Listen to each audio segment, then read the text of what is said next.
আসসালামু আলাইকুম। এসএসসি ফিজিক্সের বল অধ্যায় লেকচার 4 এ তোমাদের সবাইকে স্বাগতম। আজকে আমরা বল অধ্যায়ে যেসব টপিক নিয়ে কথা বলবো সেগুলো হচ্ছে ঘর্ষণ এবং কপিকল।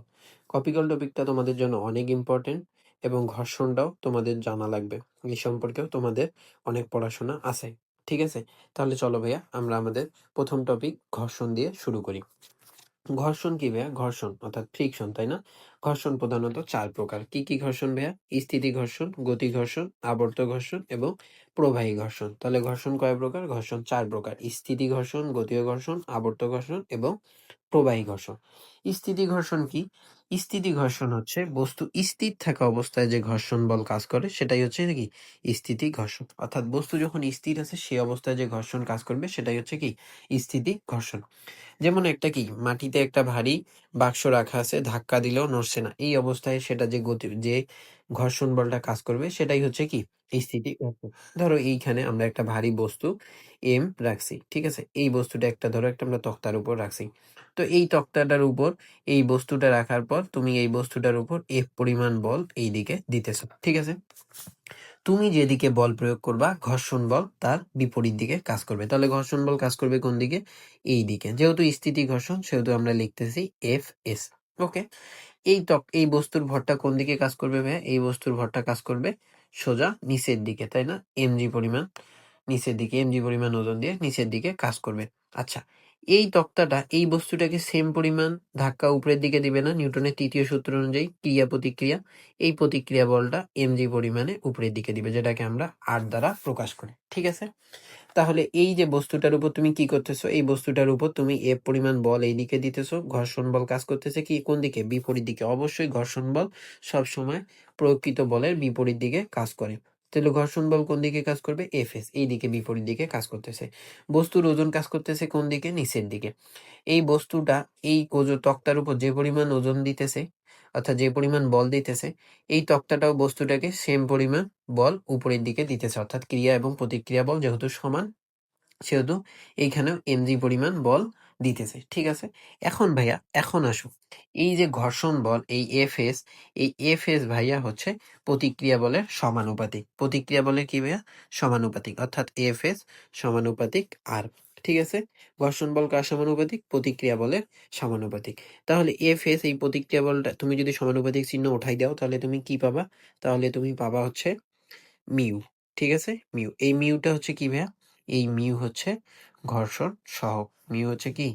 ঘর্ষণ সহগ। ঘর্ষণ সহগ। এটাকে কি দ্বারা প্রকাশ করে? মিউ বলা হয়। মিউ। কি উচ্চারণ কি? মিউ। ওকে? এবার আসো। তাহলে তুমি এইখান থেকে কি পাইলা? Fs সমান সমান সমান হচ্ছে কি? মিউ ইনটু আর। অর্থাৎ Fs সমান হচ্ছে ঘর্ষণ সহগ গুণন প্রতিক্রিয়া বল। প্রতিক্রিয়া বল। ঠিক আছে? ঘর্ষণ সহ গুণন প্রতিক্রিয়া বল। তো Fs সমান তুমি যদি আবার লিখো, Fs সমান তুমি তাহলে লিখতে পারো মিউ ইনটু mg। ওকে? এখানে মিউ এস দাও যেহেতু এটা কি? স্থিতি ঘর্ষণ। ঠিক আছে? বুঝতে পারছো? এখান থেকে তাহলে তুমি যদি তাহলে এখান থেকে তো তুমি মিউ এস সমান সমান কি লিখতে পারো? এখান থেকে তুমি লিখতে পারো মিউ এস সমান সমান Fs ভাগ হচ্ছে কি mg। অর্থাৎ সূত্রটাই তুমি এই সূত্রটাকে আবার এইভাবে লিখতে পারো। ঠিক আছে? এখন হচ্ছে ভাইয়া এই স্থিতি ঘর্ষণ বলটা হচ্ছে কি ভাইয়া জানো? সবচেয়ে পাওয়ারফুল ঘর্ষণ বল। পাওয়ারফুল সবচেয়ে পাওয়ারফুল ঘর্ষণ বল। কারণ কি? এটা একটা ভারী বস্তু আছে, স্থির অবস্থায় আছে। সেই সময় তুমি ধাক্কা দিলেও নড়াতে পারছো না। অর্থাৎ এই অবস্থায় যে ঘর্ষণ বলটা কাজ করতেছে সেটা অবশ্যই হচ্ছে কি? অনেক পাওয়ারফুল ঘর্ষণ বল। ঠিক আছে? এবার আসো ভাইয়া আমরা দ্বিতীয় জিনিসটাতে যাই। দ্বিতীয় হচ্ছে কি ভাইয়া? গতি ঘর্ষণ। গতি ঘর্ষণ কি? বস্তু যখন গতিশীল থাকে তখন যে ঘর্ষণ বাধা দেয় সেটাই হচ্ছে কি? সেটাই হচ্ছে গতি ঘর্ষণ। গতিশীল থাকা অবস্থায় যে ঘর্ষণ বাধা দেয় সেটাই হচ্ছে কি? গতি ঘর্ষণ। যেমন মেঝেতে একটা বাক্স কি? টেনে নিয়ে যাওয়ার সময় যে বাধা পাওয়া যায় সেটাই হচ্ছে কি? গতি ঘর্ষণ। যেমন এই ছেলেটা কি করতেছে? একটা বাক্সকে কি করতেছে? টেনে সামনের দিকে নিয়ে যাইতেছে, তাই না? তাহলে এই অবস্থায় বস্তুটা যে বিপরীত দিকে যে বাধা বা যে বিপরীত দিকে যে বাধাটা অনুভব করবে সেটাই হচ্ছে কি? গতীয় ঘর্ষণ। ঠিক আছে? এটা এই ক্ষেত্রে ভাইয়া অবশ্যই সেটাকে কি যেতে হবে? পিছলিয়ে যেতে হবে। পিছলিয়ে পিছলিয়ে যেতে হবে। ঠিক আছে? পিছলিয়ে যেতে হবে কথাটার মানে কি বুঝছো ভাইয়া তোমরা? পিছলিয়ে যেতে হবে বলতে আমি বুঝাইছি যে একটা তলের উপর স্পর্শ করে যাওয়া লাগবে। ঠিক আছে? তলটাকে স্পর্শ করে যেতে হবে। তোমরা অনেকে ভাইয়া ফুটবল খেলা দেখছো তাই না? তোমরা অনেকেই ফুটবল খেলতে গিয়ে লক্ষ্য করবা যে কি করে খেলোয়াড় যখন হচ্ছে মানে গোল দেয়, গোল দেওয়ার পর কি করে? গোল দেওয়ার পর হচ্ছে তোমার হচ্ছে অনেক দূর থেকে দৌড়ে এসে হাঁটু হচ্ছে কি করে? হাঁটু মাঠের মধ্যে লাগাই দিয়ে অনেক দূর পর্যন্ত পিছলে যায়, তাই না? তো এই যে হাঁটু যেখানে মাটিতে লাগাইছে তারপর যে সে যতদূর পর্যন্ত গেল এই অংশটুকুতে যে সে যে ঘর্ষণটা অনুভব করে সেটা হচ্ছে কি? গতীয় ঘর্ষণ। তখন সে কি করে? মাঠের সাথে পিছলে সামনের দিকে এগিয়ে যায়। সেটা হচ্ছে কি? গতীয় ঘর্ষণ। ঠিক আছে? এবার আসো ভাইয়া গতীয় ঘর্ষণকে আমরা কি দিয়ে প্রকাশ করব? এফ কে দিয়ে প্রকাশ করব। এফ কে সমান তাহলে আমি কি লিখতে পারবো? মিউ কে ইন্টু আর। সেম তাহলে এফ কে সমান তুমি লিখো মিউ কে ইন্টু এম জি। ওকে, বুঝতে পারছো? এখানে আর বেশি কিছু নাই। তাহলে মনে রাখবা কি গতীয় ঘর্ষণ হওয়ার জন্য তাকে অবশ্যই তলের সাথে তলকে স্পর্শ করে পিছলিয়ে পিছলিয়ে যেতে হবে। ঠিক আছে? তাহলে সেটা হবে কি? গতীয় ঘর্ষণ। ওকে, এবার আসো আমরা দেখি আবর্ত ঘর্ষণ কি। আবর্ত ঘর্ষণ হচ্ছে যখন কোনো বস্তু চাকার উপর ভর করে গড়িয়ে চলে তখন সে ঘর্ষণ হচ্ছে কি? আবর্ত ঘর্ষণ। যেমন সাইকেল বা গাড়ির চাকার গতি সেটা হচ্ছে কি? আবর্ত ঘর্ষণ। এখানে আমরা একটা উদাহরণ দিচ্ছি ভাইয়া, দেখো ট্রলি ব্যাগের এইখানে চাকাটা দেখতে পাচ্ছ? এই যে ট্রলি ব্যাগটা কি একটা চাকার উপর ভর করে গড়িয়ে গড়িয়ে সামনের দিকে যাচ্ছে, তাই না? তো এই ক্ষেত্রে এই যে গড়িয়ে গড়িয়ে যখন যায় সেটাই হচ্ছে কি ভাইয়া? সেটাই হচ্ছে আবর্ত ঘর্ষণ। ঠিক আছে? অর্থাৎ চাকার উপর ভর করে যখন গড়িয়ে গড়িয়ে চলতে থাকবে তখন সেটাই হবে কি ভাইয়া? এইভাবে গড়িয়ে গড়িয়ে যখন চলতে থাকবে তখন সেটা হচ্ছে আবর্ত ঘর্ষণ। তাহলে আবর্ত ঘর্ষণ হওয়ার জন্য কি হওয়া লাগবে? অবশ্যই সেটাকে গড়িয়ে গড়িয়ে যেতে হবে। এবার তুমি আমাকে বলো তো ভাইয়া, তুমি যদি এইখানে দেখো, এখানে একটা আমি ধরো গাড়ি অ্যাড করলাম, ঠিক আছে? এটা ধরো একটা গাড়ি। এই গাড়িটা হচ্ছে কি সামনের দিকে যাচ্ছে। যেতে যেতে সে দেখলো এখানে একটা কি? মানুষ। ঠিক আছে? এখানে একটা মানুষ। তো গাড়িটার সাথে সাথে এইখানে এসে ধরো ব্রেক কষলো। তারপর গাড়িটা এই পর্যন্ত আসলো। ঠিক আছে? ব্রেক করার পর ব্রেককে যখন পা দেই আমরা বা একদম যখন আমরা ব্রেক করি তখন কি হয়? গাড়ির চাকা কিন্তু ভাইয়া আর ঘুরে না। তো গাড়ির চাকা না ঘুরেও কি হয়? গাড়িটা তখন কি হয়? পিছলে একটু সামনের দিকে এগিয়ে যায় না? তাই না? তো এই যে গাড়িটা যখন চলতেছিল তখন সেটা আবর্ত ঘর্ষণেই ছিল। তখন সেটা কি ছিল? আবর্ত ঘর্ষণেই ছিল। কিন্তু যখন গাড়িটা ব্রেক কষার পর গাড়িটা যখন পিছলে কিছু দূর গেল তখন কিন্তু ভাইয়া সেই ঘর্ষণটা হইলো কি? সেই ঘর্ষণটা হইলো ভাইয়া গতীয় ঘর্ষণ। ওকে? তাহলে ঘর্ষণের এই ২ টা পার্থক্য বুঝতো? যে কখন এই গাড়িটা যখন চলতেছে তখন সে আবর্ত ঘর্ষণে আছে।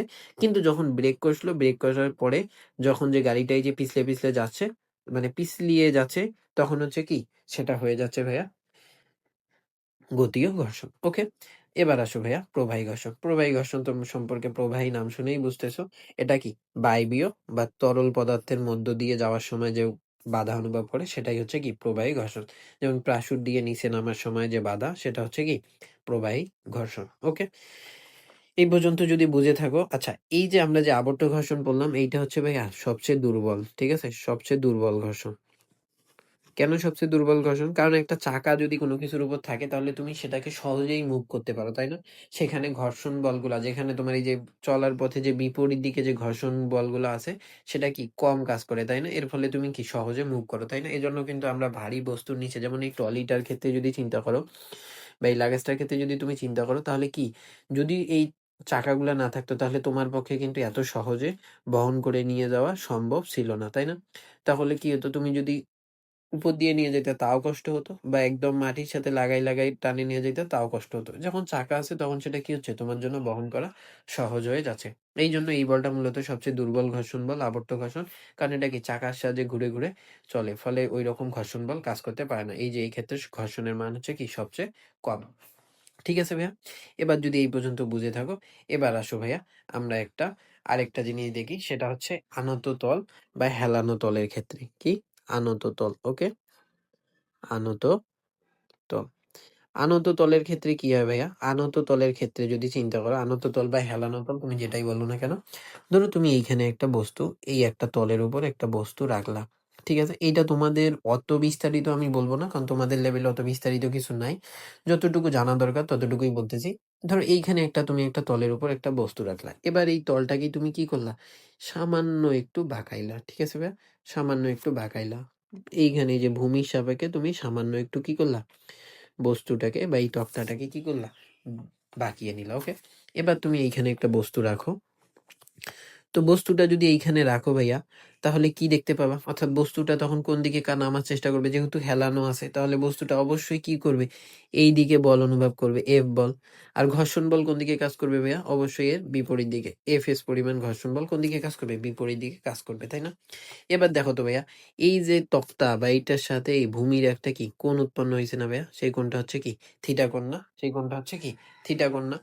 এখন এই বস্তুটা কখন গড়িয়ে গড়িয়ে নিচে নামবে? এই যে বস্তুটা কখন গড়িয়ে গড়িয়ে নিচে নামবে বলতে পারবা? বস্তুটা তখনই গড়িয়ে গড়িয়ে নিচে নামবে যখন F বল এবং Fk বল সমান হবে। অর্থাৎ যে বলে বস্তুটা নিচে নামতেছে এবং ঘর্ষণ বল যদি সমান হয়, তাহলে এই বস্তুটা কি হবে? গড়িয়ে গড়িয়ে নিচে নামবে। তো এই ক্ষেত্রে তোমাদের বইয়ে মানে তোমাদের হচ্ছে গাইডে যখন প্রশ্ন সলভ করতে যাবা, তখন এরকম একটা সূত্র পাবা, মিউ ইজ ইকুয়াল টু কি? Tan theta. অর্থাৎ এই হেলানো তেলের ক্ষেত্রে যদি যতটুকু থিটা উৎপন্ন হয়, সেখানে ঘর্ষণ সহগ হচ্ছে কি? সেই ট্যান থিটা কোণের সমান। তাহলে এইখান থেকে যদি তোমাকে এখন বলে দেয়, ধরো তোমার পরীক্ষায় এরকম একটা প্রশ্ন দিল যে এরকম একটা তল দিয়ে বলল যে এইখানে একটা বস্তু রাখা আছে, ধরো যে কোনো ভরের একটা বস্তু রাখা আছে এবং বলল এই এখানে মধ্যবর্তী অর্থাৎ থিটার মান ধরো 45 ডিগ্রি। ওকে, এখন বলার পর তোমাকে বললো যে তাহলে ঘর্ষণ সহগ কত? তাহলে তুমি নির্ণয় করতে পারবা না? তুমি নির্ণয় করতে পারবা। মিউ ইজ ইকুয়াল টু কত? ট্যান 45 ডিগ্রি, অর্থাৎ কি 1। তাহলে তুমি এইখান থেকে তাহলে ঘর্ষণ সহগের মান নির্ণয় করতে পারবে। এখন যদি তোমাকে অর্থাৎ কোনো একটা তল দিয়ে যদি থিটার মান দেওয়া থাকে, তাহলে সেখান থেকে তুমি ঘর্ষণ সহগের মান নির্ণয় করতে পারবা না? অবশ্যই পারবা। আবার যদি তোমাকে ঘর্ষণ সহগ দেওয়া থাকে, ধরো বলে দিল যে মিউ ইজ ইকুয়াল টু 0.2। ওকে, এবার তোমাকে বলতেছে যে এখানে কত কোণ উৎপন্ন করছে একটা আনত তলের উপর, এখানে ঘর্ষণ সহগ এত, তাহলে এখানে কত কোণ উৎপন্ন করছে? তাহলে তুমি কোণ নির্ণয় করতে পারবা না? অবশ্যই পারবা। কেন? এইখানে mu is equal two tan theta তুমি জানো। এবার তাহলে তুমি থিটা ইজ ইকুয়াল টু লেখো। থিটা ইজ ইকুয়াল টু তুমি লিখতে পারো ট্যান ইনভার্স মিউ। ওকে, তাহলে এখান থেকে তুমি মান বসাই দিলে কিন্তু তুমি কি করতে পারবা? এখান থেকে মান বসাই দিলে তুমি কত কোণে এটা আনত তলটা হেলানো আছে বা আনত তলে আছে, এই বস্তুটা কত তলের সাথে হেলানো আছে সেটা তুমি নির্ণয় করতে পারবা। ওকে, হচ্ছে কি ঘর্ষণ একটি প্রয়োজনীয় উপদ্রব কেন? ঘর্ষণ একটি প্রয়োজনীয় উপদ্রব কেন ভাইয়া বলো তো? যদি বলি ঘর্ষণ না থাকতো তাহলে তুমি হাঁটাচলা করতে পারতা না। কেন পারতা না বলো তো? হাঁটাচলা করা কি তোমার জন্য সহজ হতো? তোমার জন্য সহজ হতো না। কারণ তুমি যখন হাঁটো তখন তুমি একটা মাটির সাথে একটা ঘর্ষণ বল অনুভব করো, ফলে তুমি স্থির থাকো বা তোমার চলাটা অনেক সহজ হয়। যদি এই ঘর্ষণটা কাজ না করতো ভাইয়া, তাহলে কি হইতো? বর্ষাকালে তুমি কি হও? পিছলে পড়ে যাও না? তখন কি? তখন ঘর্ষণ বল কম কাজ করে। ঠিক আছে? আবার যানবাহন নিয়ন্ত্রণের ক্ষেত্রে কি হয়? যানবাহন নিয়ন্ত্রণ করার ক্ষেত্রে ধরো হচ্ছে এই যে চাকা যাচ্ছে, তো সামনে হঠাৎ করে যখন আমরা কিছু দেখি তখন ব্রেক করার পর গাড়িটা কি থেমে যায়, তাই না? যদি এই চাকার যদি ঘর্ষণ না থাকতো আর এই যে যে রাস্তার উপর দিয়ে যাচ্ছে সেই রাস্তারও যদি ঘর্ষণ কাজ না করতো, তাহলে এই যানবাহনটা কি তোমার জন্য নিয়ন্ত্রণ করা সহজ হতো? কখনোই না। ঠিক আছে?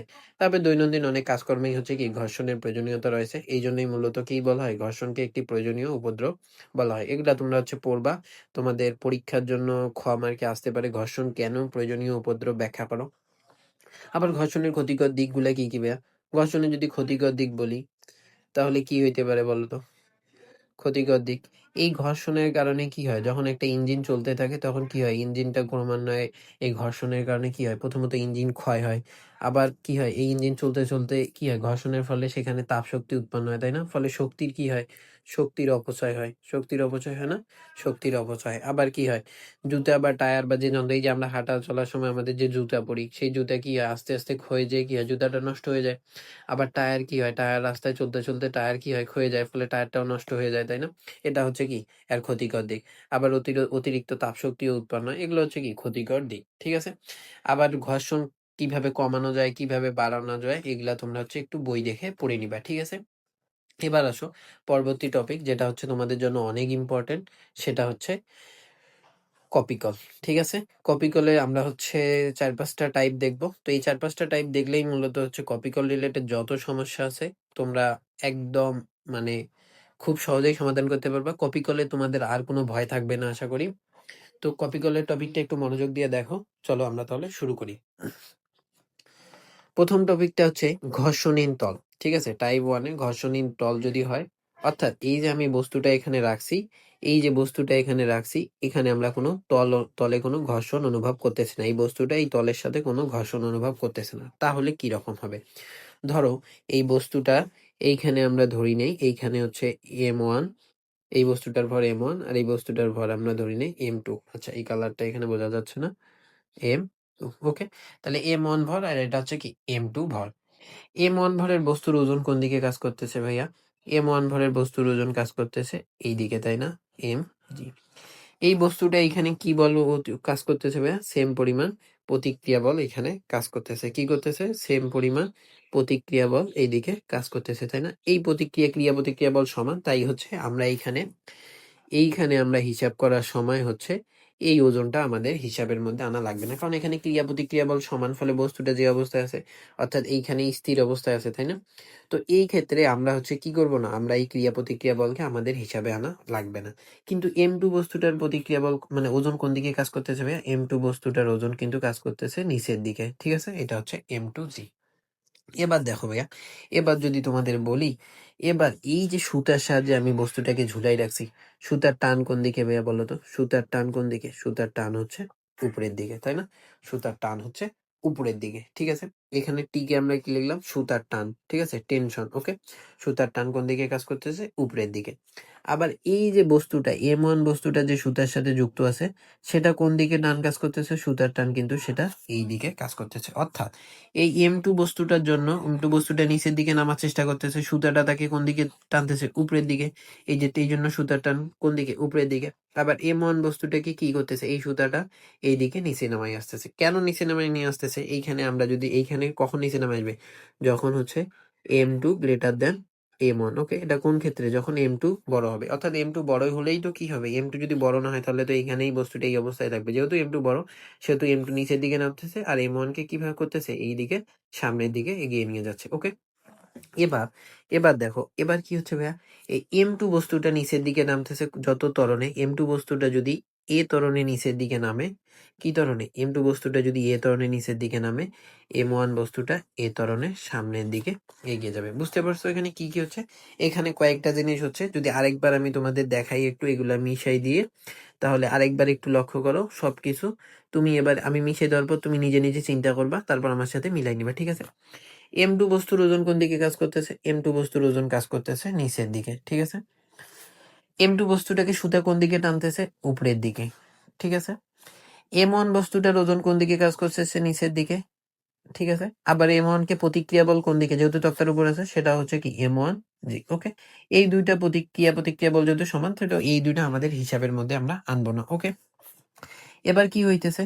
এবার দেখো এই সুতাটাকে M1 বস্তুর সুতাটাকে মানে M2 বস্তুটাকে কোন দিকে? সুতা উপরের দিকে টানতেছে। যেহেতু M2 ভরের বস্তুটা বেশি ওজন, মানে M2 র ওজন বেশি, সেহেতু কি করবে? M2 M1 কে সামনের দিকে এদিকে নিয়ে আসবে। সেহেতু এক্ষেত্রে টান বল কোন দিকে অনুভব করতেছে বস্তুটা? সুতার টান কোন দিকে? সুতার টান হচ্ছে এই দিকে, ওকে। সুতার টান যদি এই দিকে হয়, তাহলে এবার আমার আরেকটা কথা বলো, M2 বস্তুটা তো একটা ত্বরণে নিচে দিকে নামতেছে, তাই না?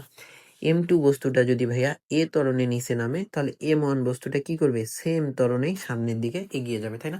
অর্থাৎ M2 যে ত্বরণে নিচে নামবে, M1 সেম ত্বরণে সামনের দিকে এগিয়ে যাবে। এবার তাহলে আমি যদি লিখি M2 র জন্য কি কি হইলো ভাইয়া?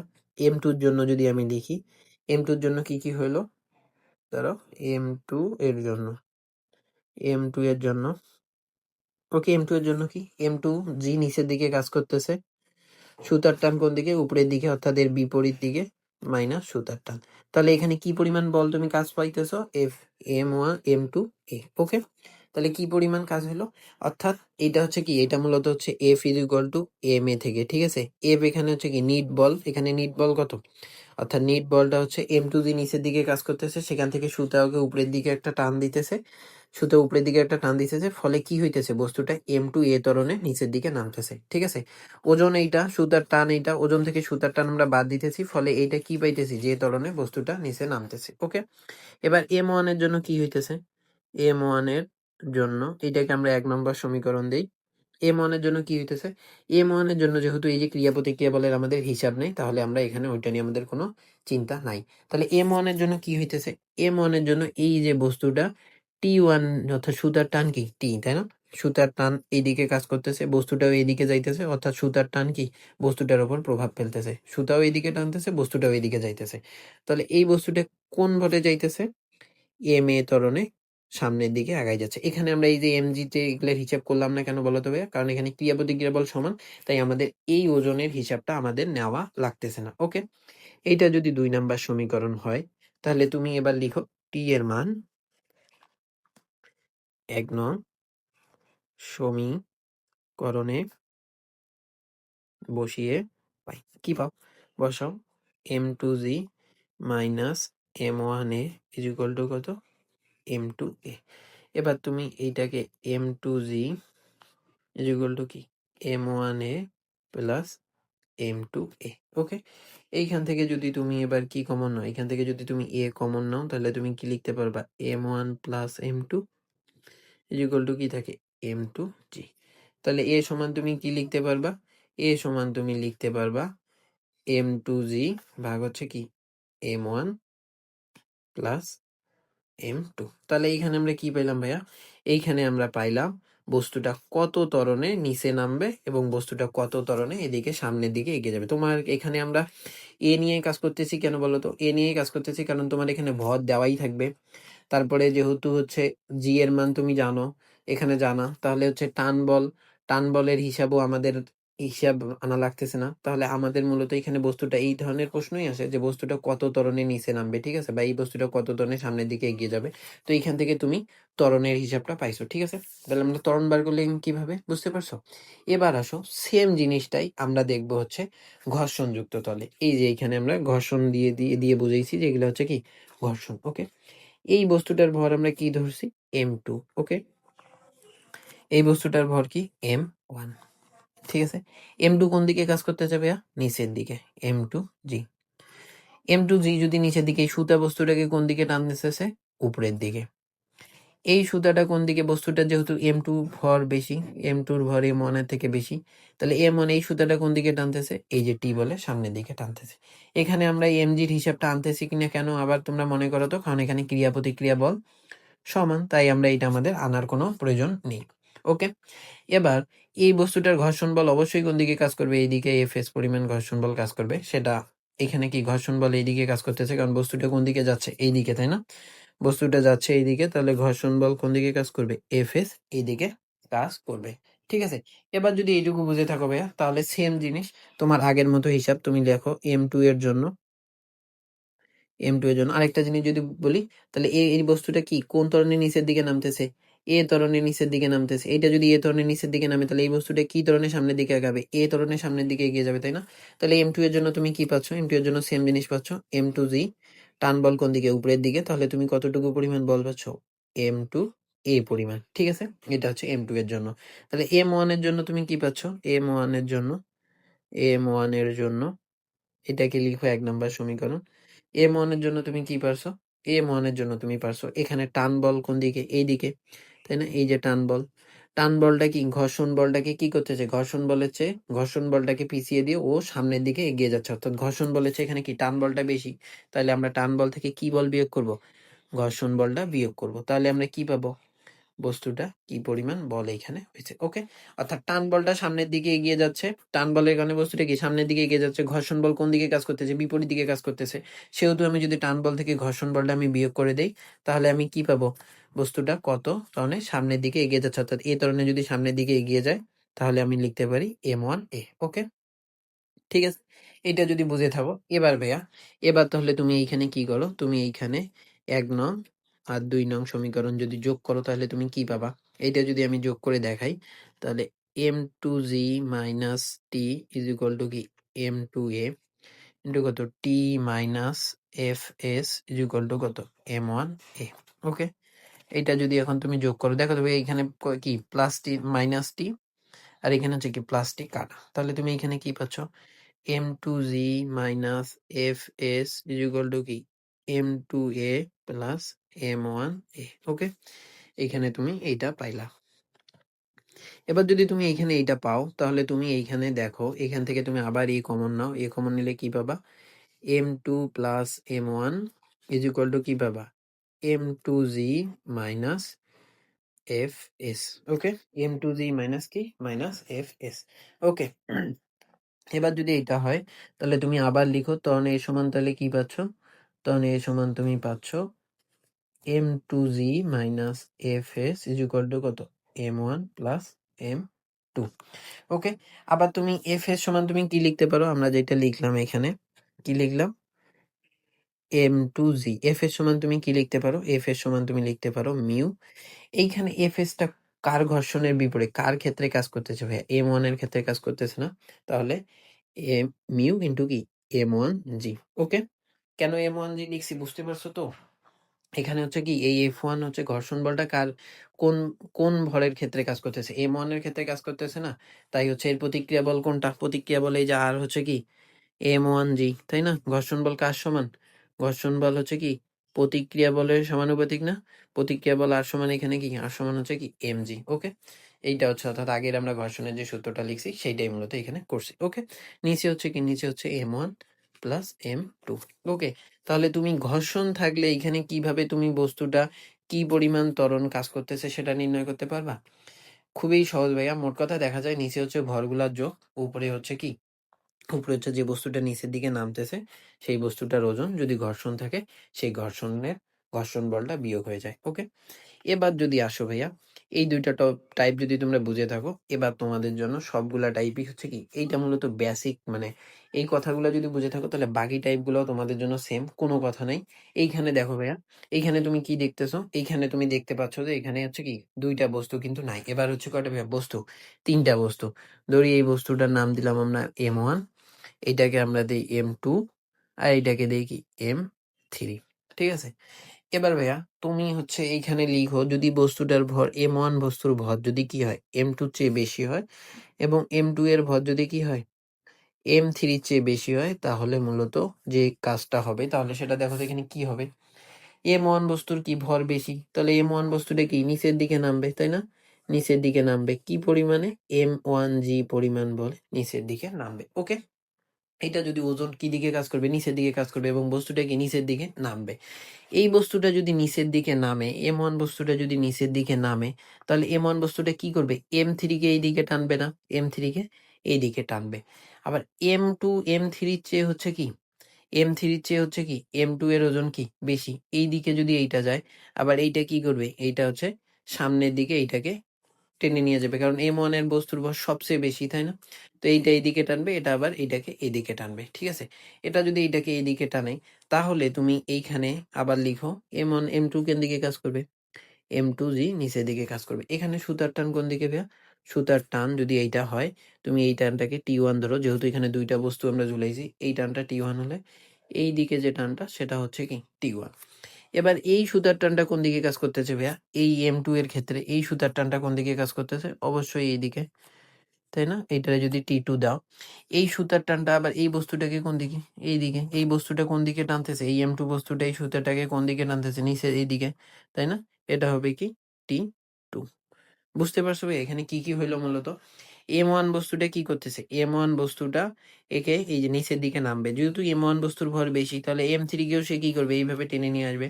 আবার এম থ্রি কে যখন টানবে, এম থ্রি আবার এম টু এর সাথে যুক্ত, তখন এটা কি এই ধরনের সামনের দিকে উপরের দিকে উঠবে। ওকে, এখানে সুতার টান কোনটা, এম ওয়ান এইদিকে কাজ করতেছে, এখানে সুতা কি একে উপরের দিকে টানতেছে, আবার এই বস্তুটা এইদিকে যাচ্ছে, এম থ্রি বস্তুটা এইদিকে যাচ্ছে, তো সুতাও কি এইদিকেই যাবে, তাহলে সুতার টান কোন দিকে এইদিকে। আবার এম টু বস্তুটা কি নিচের দিকে নামবে, নামার চেষ্টা করবে, সুতাও কি কোন দিকে টানতেছে, উপরের দিকে টানতেছে। আর এই যে এইদিকে এম থ্রির জন্য সুতার টান কোন দিকে, এইদিকে। ঠিক আছে, এম থ্রি তো এইদিকে একটা সুতার টান অনুভব করবে না, সেম পরিমাণ সুতার টান অনুভব করবে, অর্থাৎ এটা যেদিকে উপরের দিকে এইটা যেদিকে এইভাবে টানতেছে, আবার এম টু কি একে একটু সুতার টান দিতেছে। ঠিক আছে, এবার যদি এইটা হয়, তাহলে তুমি এবার এইখানে দেখো, তুমি এবার সহজভাবে দেখো, ওই এম ওয়ান এর জন্য তুমি লিখো, এম ওয়ান এর জন্য তুমি কি পাচ্ছ, এম ওয়ান জি, এখানে টান বল কোন দিকে, উপরের দিকে, লিখো টি ওয়ান। ওকে, টি ওয়ান যদি হয়, তাহলে তোমার এইখানে আর কি কি কাজ করতেছে, তাহলে তুমি কি পাচ্ছ, এম ওয়ান এ। ওকে, এটা কোন বস্তুটা কি ধরনের নিচে নামবে, বস্তুটা যদি এ ধরনের নিচে নামে, তাহলে এই বস্তুটা কি এ ধরনের সামনের দিকে আগাবে, আর এই বস্তুটা কি এ ধরনের সামনের দিকে উঠবে। বুঝতে পারছো কি, এটা যদি এ ধরনের নিচে নামে, তাহলে এটা এ ধরনের সামনের দিকে আগাই যাবে, আবার এটা এ ধরনের সামনের দিকে উপরের দিকে উঠবে। ওকে, এটা যদি হয়, M1 এর ক্ষেত্রে, তাহলে M2 এর ক্ষেত্রে কি পাচ্ছ? এটা ১ নাম্বার সমীকরণ দাও। M2 এর জন্য তুমি পাচ্ছ, M2 এর জন্য তুমি কি পাবা? M2 র ক্ষেত্রে দেখো তো এইখানে বস্তুটার ক্ষেত্রে কি হইছে? M2 র ক্ষেত্রে হচ্ছে তোমার এই যে বস্তু M2G নিচের দিকে কাজ করতেছে, কিন্তু বস্তুটা উঠতেছে কোন দিকে? উপরের দিকে। তার মানে টান বলটা বেশি কাজ করতেছে, তাই না? এই টান বলটাই কি করতেছে? বস্তুটাকে নিচে নামতে দিচ্ছে না। তার মানে টান বলটা বেশি। তাহলে তুমি বিয়োগ করো। T2 বল থেকে তাহলে তুমি কি বিয়োগ করবা? M2G। তাহলে তুমি কি পাবা? M2A পরিমাণে এটা কি উপরের দিকে উঠতেছে। বুঝতে পারছো কি? এখানে আমরা কেন T2 থেকে বিয়োগ করলাম? কারণ বস্তুটা তো নামার চেষ্টা করতেছে নিচের দিকে। কিন্তু এই T2 টানটা বস্তুটাকে কোন দিকে নিয়ে যাচ্ছে? উপরের দিকে নিয়ে যাচ্ছে না? উপরের দিকে নিয়ে যাচ্ছে না? তো এইজন্য আমরা T2 থেকে কি করলাম? M2G কে বিয়োগ করলাম। কারণ T2 এর মান কি? বেশি। ওকে? এবার যদি ওইটা হয়, তাহলে এবার M3 এর জন্য কি পাইছো তুমি দেখো তো? M3 এর জন্য তুমি যেটা পাইছো, T1 এই দিকে যাচ্ছে, T2 বিপরীত দিকে আসতেছে। বস্তুটা মূলত যাচ্ছে কোন দিকে? বস্তুটা মূলত যাচ্ছে T1 এর দিকে। বস্তুটা এই দিকেই যাচ্ছে না? এই দিকেই তো যাচ্ছে। তার মানে T1 এর টান বল বেশি। তাহলে T1 বিয়োগ হচ্ছে কত? T2। তাহলে তুমি কি পাচ্ছ? M3A। ওকে? বুঝতেছো? তাহলে এটা কোন ধরনের সামনের দিকে যাচ্ছে? এ ধরনের সামনের দিকে যাচ্ছে। যেহেতু T1 বস্তুটা মানে T1 টানটাই বেশি কাজ করতেছে, বস্তুটাকে সম্পূর্ণ বস্তুটাকে এইদিকে নিয়ে আসতেছে। তাই আমরা T1 থেকে T2 বিয়োগ করলাম। এটা যদি ৩ নাম্বার সমীকরণ হয় ভাইয়া, তাহলে তুমি লিখো ১ নং যোগ ২ নং যোগ ৩ নং সমীকরণ। ওকে? সমীকরণ। ৩ নং সমীকরণ। তাহলে এবার তুমি হচ্ছে ১ নং, ২ নং এবং ৩ নং সমীকরণ যদি যোগ করো, আমরা এই সমীকরণ এই লেখাগুলাকে একটু ওই পেজে নিয়ে যাওয়ার চেষ্টা করি। ঠিক আছে? এই লেখাগুলাকে আমরা একটু ওই পেজে নিয়ে যাওয়ার চেষ্টা করি। ওকে? হুম।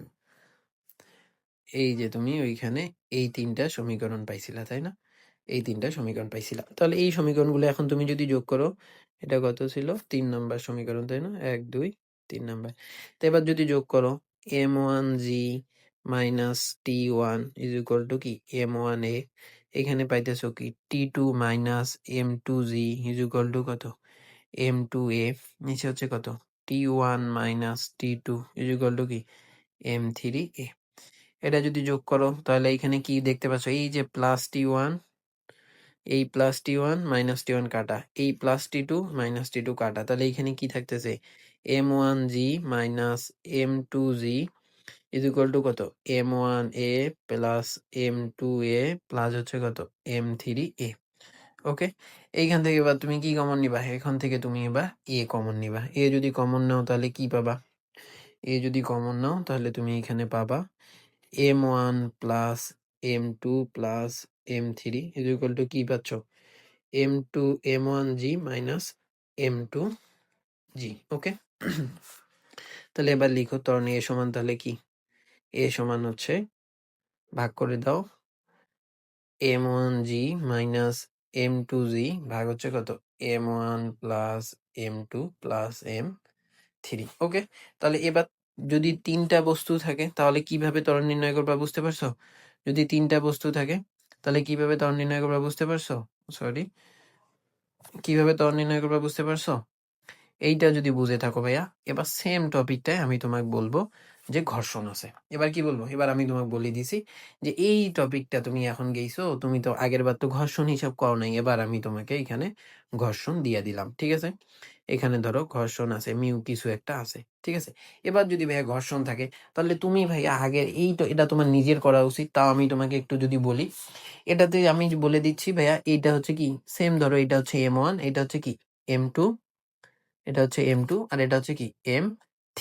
তাহলে এখানে কি হচ্ছে ভাইয়া, তুমি আগের মতো করে চিন্তা করো। M1 বস্তুটা নিচের দিকে নামতেছে, যেহেতু M1 এর কি M1 এর ভর বেশি M2 অপেক্ষা, তার চেয়ে হচ্ছে কি M3 এর মান আরো কম।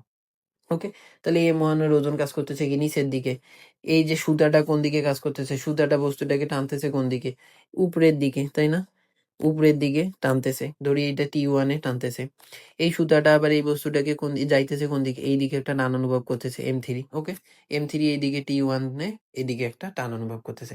আবার M2G এর ক্ষেত্রে কি হইতেছে? M2G কি নিচের দিকে ওজন কাজ করতেছে। এই M1 এর বস্তুর ওজন যেহেতু বেশি, M1 বস্তুর ভর যেহেতু বেশি, তাহলে এইটা কি নিচের দিকে নামবে। ফলে কি হবে? MO3 এইদিকে আগায় যাবে, আবার M2 কি হবে? এইদিকে উপরে উঠবে।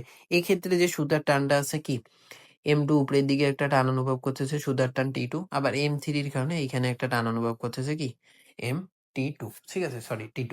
ওকে? তাহলে এইখানে কি হইতেছে? এইখানে হইতেছে ভাইয়া এই M2 বস্তুটা এইদিকে নামতেছে, ফলে M3 এইদিকে আগাই যাচ্ছে এবং M2 সামনে উপরের দিকে উঠে যাচ্ছে। M1 কি হচ্ছে? M1 যদি তোমার A ত্বরণে নিচের দিকে নামে, M3 হচ্ছে A ত্বরণের সামনের দিকে আগাই যাবে, M2 হচ্ছে কি A ত্বরণে উপরের দিকে উঠবে। ওকে? এখানে ঘর্ষণ একটা বল আছে। অর্থাৎ বস্তুটা যেহেতু M3 বস্তু এই দিকে আগাই যাচ্ছে, তাহলে ঘর্ষণ বল কোন দিকে কাজ করবে? Fs বিপরীত দিকে কাজ করবে, তাই না? Fs কোন দিকে কাজ করবে? বিপরীত দিকে কাজ করবে। যেহেতু সুতা এই দিকেই যাচ্ছে, বস্তুটা এই দিকেই যাচ্ছে, তাহলে ঘর্ষণ বল কোন দিকে কাজ করবে? এই দিকে। ঠিক আছে? তাহলে এইদিকে যদি কাজ করে সেম ভাইয়া তুমি M1 এর জন্য লিখো। M1 এর জন্য কি পাচ্ছ? M1g, টান বল বিয়োগ করো যদি, তাহলে বস্তুটা কিসে নামতেছে? M1a। ওকে? আবার M2 এর জন্য যদি তুমি লিখো, M2 এর জন্য তুমি কি পাচ্ছ?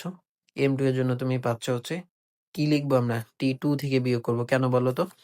কারণ বস্তুটার ক্ষেত্রে কি, বস্তুটা হচ্ছে নামতে যাচ্ছে নিচে, বস্তুটাকে টানতেছে কি উপরে, এবং আসলে বস্তুটা যাইতেছে উপরে। তার মানে কি T2 হচ্ছে কি বেশি। T2 থেকে আমরা কি বিয়োগ করব? M2g। ঠিক আছে? তাহলে তুমি কি পাবা? M2a। যদি এইটা পেয়ে থাকো, তারপরে এবার আসো কি M3। M3 এর জন্য তুমি কি পাচ্ছ ভাইয়া?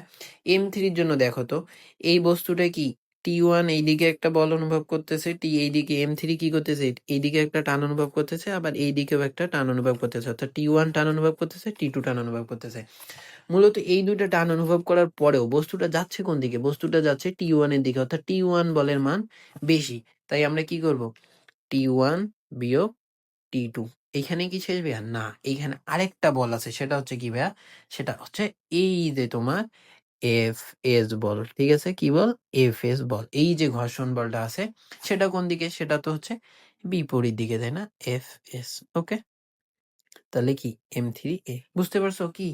এখানে T1 বলটা মূলত একাই এইদিকে কাজ করতেছে, বাকি T2 এবং Fs কোন দিকে কাজ করতেছে? এই দিকে কাজ করতেছে। এই দুইটা বলকেই এই দুইটা বলকেই হচ্ছে অগ্রাহ্য করে T1 হচ্ছে কি, মানে এই বস্তুটা সামনের দিকে এগিয়ে যাচ্ছে। তার মানে T1 অবশ্যই বেশি এই দুইটা বলের চেয়ে। ঠিক আছে?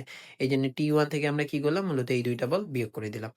এবার সেম ভাইয়া তুমি হচ্ছে, আমরা এখানে একটা সমীকরণ দিয়ে নেই। 1 নাম্বার, 2 নাম্বার, এটা হচ্ছে কি 3 নাম্বার সমীকরণ। ওকে? তাহলে এই ৩টা সমীকরণ যদি তুমি আবার যোগ করো, দেখো ১ নং যোগ ২ নং যোগ হচ্ছে কি ৩ নং। ঠিক আছে? এই ৩টা সমীকরণ যদি তুমি আবার যোগ করো, তাহলে তুমি আবার কি পাবা ভাইয়া? আবার তুমি হচ্ছে পাবা, আমরা পরের পেজে যাই। ওকে? ওকে। এটা আমরা পরের পেজে একটু নিয়ে আসলাম। তাহলে এবার দেখো তো ভাইয়া, এবার তুমি যদি এই ৩টা যোগ করো, তাহলে তুমি কি পাবা? এই ৩টা যদি তুমি যোগ করো, আমি যদি একবারেই দেখাই দেই, সরি, এটা যদি আমি একবারেই দেখাই দেই, ধরো এইখানে আমি যোগ করছি, যোগ করে হচ্ছে আমি কি পাবো? যোগ করে আমি, তুমি দেখো তো, আবার আমি এই T1 আর এইটা কেটে ফেলতে পারবো না? পারবো তো, তাই না? আবার এই T2 আর এইটা কি আমি কেটে ফেলতে পারবো না? পারবো। ঠিক আছে? তাহলে এইখানে আমি কি পাচ্ছি? এইখানে আমি পাচ্ছি M1g minus M2g minus Fs is equal two, আমি এদিকে কি পাচ্ছি? M1a প্লাস M2a প্লাস হচ্ছে কি M3 এ। ঠিক আছে? এখান থেকে যদি a কমন নেই, তাহলে আমি কি পাবো? M1 plus M2 plus M3। ওকে? এইখানে থাকতেছে কি M1g মাইনাস M2g মাইনাস হচ্ছে কি Fs। ঠিক আছে? F Fs। ওকে? তাহলে এখানে a সমান তুমি কি লিখতে পারবা? a সমান তুমি আবার সেই আগের জিনিস লিখো, M1g minus M2g minus Fs ভাগ হচ্ছে কি M1 প্লাস M2 প্লাস হচ্ছে কি M3। ঠিক আছে? দেখছো ভাইয়া? তাহলে এখানে মূলত কিছুই না। প্রত্যেক ক্ষেত্রে যদি ঘর্ষণটা আসে, জাস্ট ঘর্ষণ বলটা তুমি বিয়োগ করে দিবা। বাকি সব ক্ষেত্রেই মূলত কি হচ্ছে? সেম। আর এইখানে যে আমরা এই যে কথাগুলা বলতেছি ভাইয়া, তুমি একটু যদি ঠান্ডা মাথায় মনোযোগ দিয়ে লক্ষ্য করো, তাহলে তুমি দেখবা ভাইয়া এই ক্ষেত্রে এই যে অংশটুকুতে আমরা যে কথাটা বলতেছি, প্রত্যেকটার ক্ষেত্রে সেম। প্রত্যেকটার ক্ষেত্রে আমরা সেম কথা বলতেছি। M1 নিচের দিকে নামতেছে, M1 যে ধরনের নিচের দিকে নামতেছে, M3 বস্তু সে ধরনের এইদিকে আগাচ্ছে, আবার M2 বস্তু সেম ধরনের উপরের দিকে আছে। এখানে একটা টান বল অনুভব করতেছে। T1 টান, এই M1 বস্তুটাকে T1 টান সুতার উপরের দিকে, আবার M3 বস্তু এইদিকে একটা সুতার টান অনুভব করতেছে। M2 বস্তু আবার উপরের দিকে একটা টান অনুভব করতেছে, আবার M3 এর কারণে এইদিকে আবার M2 বস্তু আরেকটা টান অনুভব করতেছে, তাই না? এই সেম কথাগুলাই ভাইয়া প্রত্যেক ক্ষেত্রেই আমরা বলতেছি। প্রত্যেক ক্ষেত্রে ভাইয়া তুমি একটু লক্ষ্য করো, প্রত্যেক ক্ষেত্রে এই টান বল, কোন দিকে কোনটা টান হচ্ছে, কোন দিকে ওজন কাজ করতেছে, কেন এমজি কাজ করলো না। মূলত সব ক্ষেত্রেই সেম। তো তুমি যদি একটু ঠান্ডা মাথায় বোঝার চেষ্টা করো ভাইয়া, তাহলে দেখবা যে এই কপি কলের টপিকগুলা তোমার জন্য অনেক সহজ লাগবে। ঠিক আছে? এবার আসো ভাইয়া তোমাদের ৫ নাম্বার টপিক। এটাই হচ্ছে কপি কলের তোমাদের লাস্ট টপিক। এবার যদি তুমি তাহলে এইটার দিকে একটু লক্ষ্য করো। এইখানে তুমি কি দেখতে ধরো, এইখানে আমরা এইখানে M1 একটা বস্তু নিলাম। এটা একটু লাল কালার দিয়ে নেই, নাহলে বোঝা যাচ্ছে না। M1 বস্তু, ওকে? এইখানে আমরা ধরলাম এইটা হচ্ছে কি M2 বস্তু, M2 বস্তু, ওকে? কি হবে ভাইয়া বলো তো? M2 যদি বেশি হয়, M2 র ওজন যদি বেশি হয় M1 এর চেয়ে, তাহলে কি হবে? M2 র ওজন যদি বেশি হয়, তাহলে M2 কি করবে? বস্তুটা নিচের দিকে নামবে, তাই না? M2 যদি বেশি হয়, তাহলে এই বস্তুটা কি করবে? এইদিকে নিচের দিকে নামবে। কি ধরনের নিচের দিকে নামবে? M2G। এটা যদি এই সুতার এইখানে কয়টা সুতা ভাইয়া? একটা সুতাই জাস্ট, তাই না? এই ধরনের কপিকলের ক্ষেত্রে কয়টা সুতা? একটা সুতাই আছে, তাই না? তাহলে এই বস্তুটাকে উপরের দিকে একটা যদি টান অনুভব করে, এটাও কোন দিকে টান অনুভব করে? উপরের দিকে একটা টান অনুভব করবে। ঠিক আছে? যেহেতু এইখানে তাহলে M2 নিচের দিকে কাজ করতেছে, M1 ও কোন দিকে কাজ করবে? নিচের দিকে কাজ করবে, তাই না? ওকে, যেহেতু নিচের দিকে কাজ করবে, এখানে ধরি নেই M2 বস্তুর ওজন যদি বেশি হয়, তাহলে এটা এ ত্বরণের নিচের দিকে নামবে, M1 কি করবে? এ ত্বরণে উপরের দিকে উঠবে। যদি তাই হয়, তাহলে M2 এর জন্য ওই যে আগের মতো ভাইয়া, প্রত্যেকবার সেম কথা ভাইয়া। M2G থেকে তুমি টান বল বিয়োগ করলা, তাহলে তুমি কি পাচ্ছ? M2A। আবার তুমি এইখানে M1 এর ক্ষেত্রে কি পাচ্ছ? M1 এর ক্ষেত্রে টান বলটা কি বেশি M1G এর চেয়ে, তাই না? তাহলে তুমি এইখানে কি পাচ্ছ? M1A। আবার তুমি যদি এই দুইটা যোগ করে দাও, তাহলে সেম কথা ভাইয়া। এই যে টি বাদ যাচ্ছে, তাহলে পাচ্ছ কি? M2G minus M1G is equal two M2A plus M1A। ওকে, তাহলে এখানে এ সমান তুমি কি লিখতে পারতেছো? একবারে লিখে দিই, M2G মাইনাস M1G ভাগ হচ্ছে কত? M2 plus M1। ওকে, এই যে টপিকটা ভাইয়া, এখানে দেখো তো এখানে কঠিন কিছু আছে? আমি এবার তোমাদের আগের বেশি কিছু বলি নাই, কারণ ডিরেক্ট তোমরা এখানে বুঝতেই পারতেছো এইদিকে নিচের দিকে কাজ করতেছে। M2 যেহেতু বেশি ওজন বা বেশি ভর, তাহলে এটা কি নিচের দিকে কাজ করবে। এটা নিচের দিকে যাচ্ছে, এই বস্তুটার ভর বেশি হয়, এটা নিচের দিকে নামবে, ফলে M1 কি উপরের দিকে উঠবে। আর এখানে একটা সুতাই, সেহেতু এইখানে টান, এইখানে যে টান বলটা অনুভব করবে, এই সেম টানটাই এই বস্তুটাও সুতা উপরের দিকে একটা টান বল অনুভব করবে। ফলে এই বস্তুটা এ ত্বরণে যদি নিচের দিকে নামে, এই বস্তুটা এ ত্বরণে উপরের দিকে উঠবে। ওকে, এইখানে মূলত এই কথাটাই বলা হয়েছে। তো ভাইয়া এই টপিকের মাধ্যমেই তোমাদের হচ্ছে কপি কলের, আশা করি তোমাদের আর কোনো সমস্যা হবে না। তবুও যদি সমস্যা হয়, তোমরা আমাকে কমেন্ট বক্সে জানাই দিবা তোমাদের কোথায় তোমরা বুঝতে পারতেছো না। তো এরই মাধ্যমে ভাইয়া তোমাদের এই বল অধ্যায়টা আমরা শেষ করলাম। পরবর্তীতে আমরা তোমাদের বল অধ্যায়ের বোর্ড প্রশ্ন প্লাস হচ্ছে কিছু গাণিতিক সমস্যা নিয়ে কথা বলবো। তো ততদিন পর্যন্ত সবাই ভালো থাকো, সুস্থ থাকো। আসসালামু আলাইকুম।